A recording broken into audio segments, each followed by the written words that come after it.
ఈ రోజు మన మీద దుమ్మెత్తిపోయాలని అధికారం కోల్పోయిన వాళ్ళు విచక్షణ రహితంగా ఎట్లా బట్టి అట్లా మాట్లాడి సోషల్ మీడియాతోనే అధికారంలోకి వస్తాం అనుకుంటారు. సోషల్ మీడియాతోనే అధికారంకు రారు, కానీ చెర్లపల్లికి అయితే పోతారు. నేను గ్యారెంటీగా చెప్తున్నా. సోషల్ మీడియాతోనే అధికారంలోకి వస్తామని కలలుగా అంటున్నట్టున్నాడు ఆయన. నువ్వు సోషల్ మీడియాతోనే అధికారంలో రావు, కానీ చిల్లర పనులు చేస్తే మాత్రం చెల్లపరిలో చిప్పకూడు తింటావని నేను చెప్తూ, మనందరం కలిసికట్టుగా కాక స్ఫూర్తితో తెలంగాణ రాష్ట్రాన్ని అభివృద్ధి చేద్దామంతే. ఇప్పుడు విపరీతం ఎట్లయిపోయిందని అంటే అసలు కంటే కొసరోళ్ళది ఎక్కువైపోయింది. ఎవరిది ఏ ట్యూబో తెలుస్తలేదు మాకు. ఇక ఆ ట్యూబ్లో ఎక్కడికంటే అక్కడికి వెళ్ళిపోయి ఏది పడితే అది మాట్లాడితే అక్కడ ఉన్న ప్రజలు ఏమన్నా అంటే చూసిరా జర్నలిస్టుల మీద దాడి అని. జర్నలిస్ట్ అనే పదానికి డెఫినేషన్ ఏందో మీరు డిసైడ్ చేయండి. మేము ఎవరిని జర్నలిస్ట్గా చూడాలో మీరు చెప్పండి. ఎవరు దోస్తే వాడు ట్యూబ్ పెట్టుకొని ఆ ట్యూబ్లో పెట్టుకొని వాడు మెడలో పట్టేసుకొని మెడలో ఇది కట్టుకొని వాడు నేను ట్యూబ్కు జర్నలిస్ట్ అని బయలుదేరితే వాళ్ళు వివరించే విధానాన్ని బట్టి ప్రజలు వ్యవహరిస్తారు. ఏది పడుతుంది మధ్యలోనే అడ్డం దొడ్డం మాట్లాడి ఏదైనా ఏమన్నా అంటే చూసిరా జర్నలిస్టుల మీద.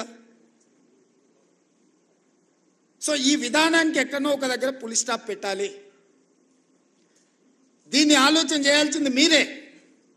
ఎందుకంటే ఇంతకంటే పెద్ద సందర్భం నాకు దొరకదు మీకు ప్రభుత్వం వైపు నుంచి కానీ ప్రజాప్రతినిధిగా మేము ఎదుర్కొంటున్న సమస్యల్ని మీ దృష్టికి తీసుకురావడానికి ఇంతకంటే మంచి అకేషన్ ఏమి ఉండదని నేను భావిస్తున్నా. అక్రిడేషన్ కార్డుల గురించి పెద్దలు శ్రీనివాసరెడ్డి గారు చెప్పారు. ఇద్దరు శ్రీనివాసరెడ్డి స్క్వేర్ ఈరోజు మీ సమస్యల్ని మీ ముందర పెట్టారు. నిజమైన జర్నలిస్టును ఒక్కరిని కూడా అగౌరవపరచాలన్న ఆలోచన కానీ వాళ్ళకి అక్రిడేషన్ కార్డులు కానీ ఆరోగ్య భద్రత కార్డు కానీ ఇంటి పట్టాల విషయంలో కానీ మీకు ఎలాంటి నష్టం జరగకుండా చూసే బాధ్యత ఈ ప్రభుత్వాన్ని అని చెప్పి నేను మీకు మాట ఇస్తున్నా. కానీ ఎట్ ద సేమ్ టైం ఈ ప్రభుత్వం ఎదుర్కొంటున్న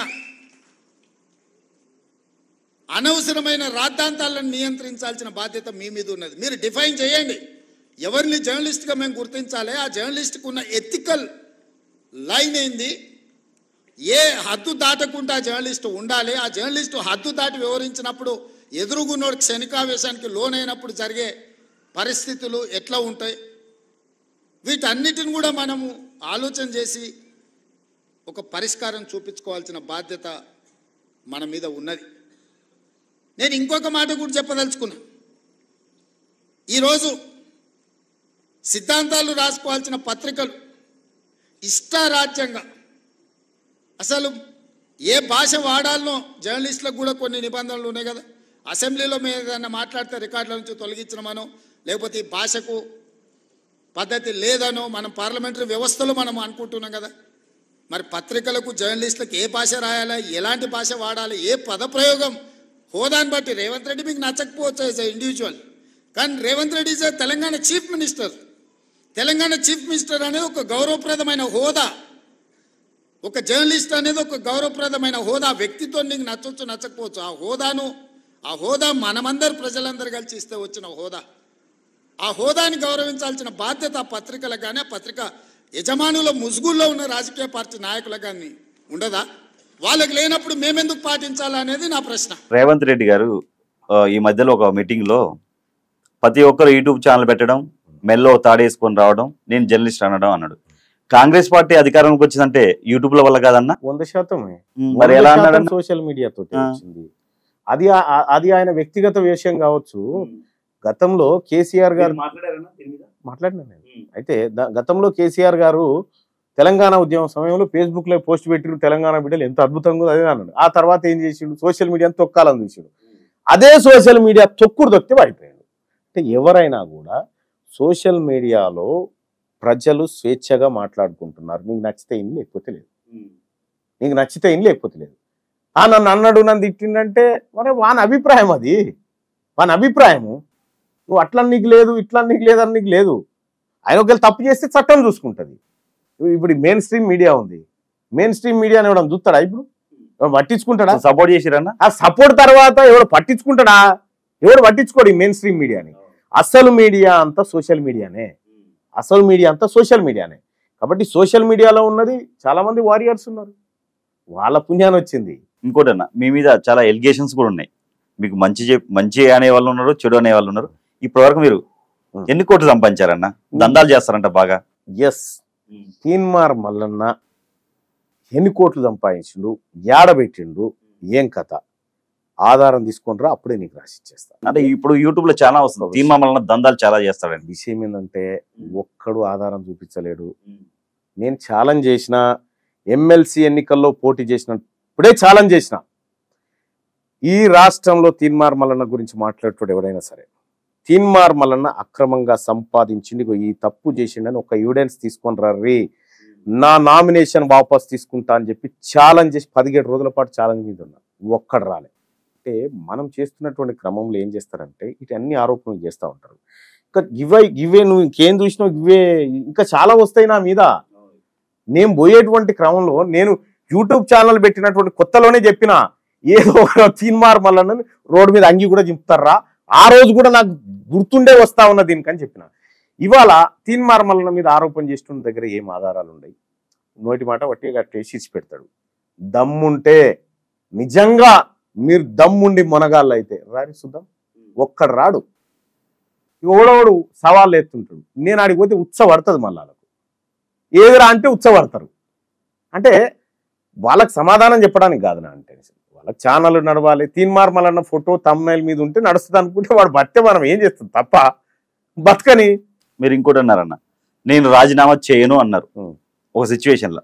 ఎందుకు మీరు రాజీనామా చేస్తే మళ్ళీ గెలవరని భయమా? విషయం ఏంటంటే నేను రాజీనామా చేస్తే డబుల్ మెజార్టీతో గెలుస్తాను, నాకు తెలుసు అది ఎట్లా గెలవాలో తెలుసు, ఎట్లా గెలుస్తానో కూడా తెలుసు. అవును, కానీ మళ్ళీ ఉప ఎన్నికలు పుట్టించడం కంటే ఇప్పుడున్నటువంటి 42% కామారెడ్డి డిక్లరేషన్ ఇంప్లిమెంట్ చేయించడం కోసం నేను ఉండాలి. ఓకే, మీరు చూసిరో లేదో మండల్లో నేను మాట్లాడిన మొట్టమొదటిసారి సభకు పోయి బీసీల బడ్జెట్ మీద మాట్లాడినా. నేను బీసీల పిల్లలు చదువుతున్నటువంటి సర్కారు స్కూళ్ళ మీద మాట్లాడినా.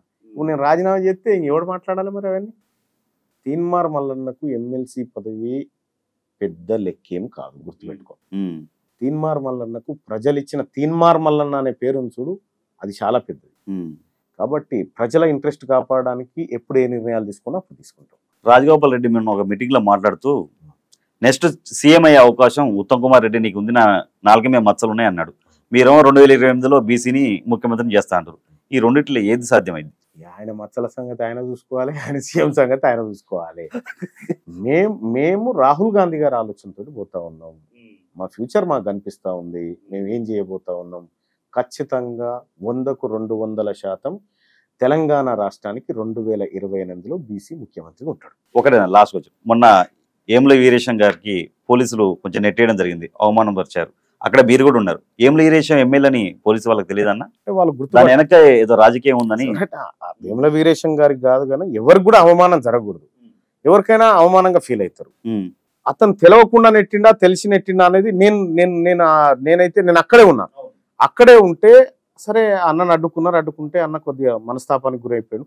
పోయిన తర్వాత నేను డీసీపీ గారికి ఏసీపీ గారికి చెప్పిన, ఎవరైతే అవమానించారో వాళ్ళే పోయి సారీ చెప్పి తీసుకురండి అని చెప్పినా వాళ్ళు ప్రయత్నం చేశారు. అక్కడ సేమ్ టైం తెలిసినటువంటి అధికారులను పెట్టకపోవడం పోలీసుల తప్పు.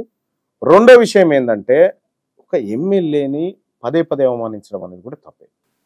మరి అది ఎవరి ఇంట్రెస్ట్ కోసం చేసిరు ఏం కథ అనేది ఆయన ప్రివిలేజ్ మోషన్ మూవ్ చేసిండు, దానికి ఏం సమాధానం వచ్చిందో నాకు తెలియదు. అక్కడైతే 100% పోలీసు వాళ్ళు తప్పు చేసిరు కానీ తెలియక చేసిరు అనేది నాకు అర్థం. ఒక మాట చెప్పానన్న, రాపిడ్ ఫైర్ కేసీఆర్ గురించి ఏం చెప్తారు? చెప్పడానికి ఏం లేదు, అంతా అయిపోయింది. చెప్పడానికి ఏం లేదు, గత చరిత్ర అంతే.